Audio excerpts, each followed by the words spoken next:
Pedro, we got to ask: have you been working on your trash talk game at all? It was pretty bad at the press conference. Have we been working on it? I haven't. I haven't.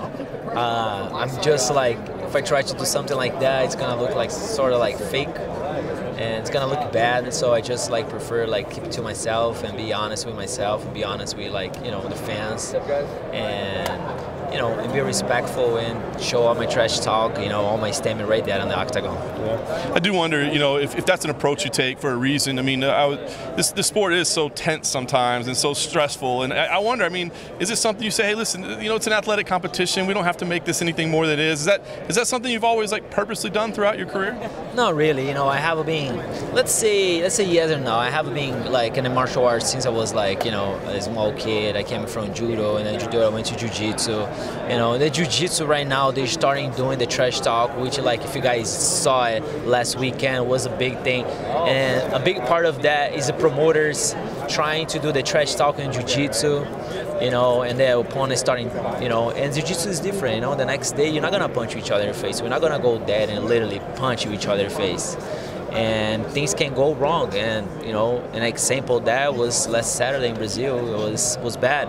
A lot of people judging the guy right now, but I understand sort of like his point of view too. He took that personal.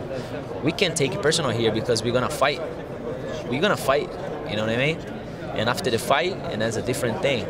But in jiu-jitsu, a little bit different.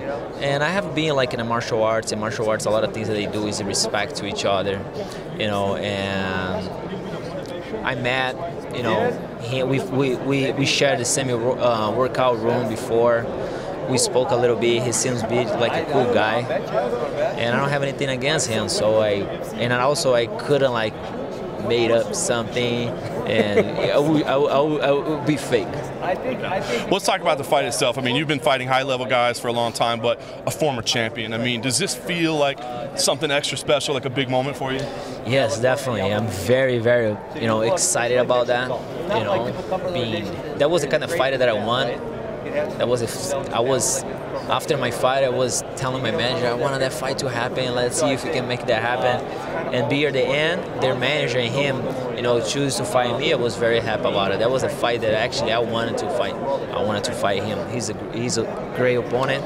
He's tough, and I like to challenge myself with the greatest fighters. That's what I have been doing my whole life. For the last 2 years, training American top team with the high-level fighters. Bunch of champions in the different organizations. It's just like build me that confidence. And Saturday night, I'm gonna finish him. You do that, I got to think you finally get some respect, right? Do you feel like people have maybe been slow to give you the respect that you deserve?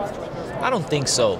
I think like right now, I have been, putting right there with the best fighters. Robbie Font in Brazil, my hometown. Brian Caraway, a veteran, tough opponent. Brad Jones, it was a young coming up in fighter. We went there, and for me that was the best fight. That was the fight of the night. And the UFC has been giving me a lot of fights back to back with the great fighters right there, which I'm happy about it. That's what I love to do. If I'm not training, I'm boring. If I don't have a fight coming up, I don't know what to do. So, I love to fight. I love that, even though I don't show to be a nice guy and things like that, but, I can smell that blood, and then I go like hunt right after that.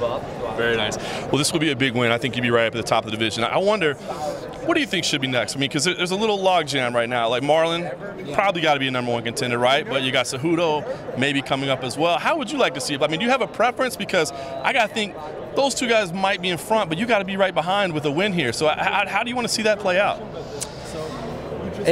Yeah, if you see that way, it's a little bit confused. I didn't take the right time to thinking about that because I'm like focused 110% on this fight. Kobe's tough. It's a former champ. After finishing him Saturday night, I would see if I would definitely think I deserve if I finish him, if I be a big statement, if I go and knock him out or submit him. I do believe that I have to be the next challenger for the title.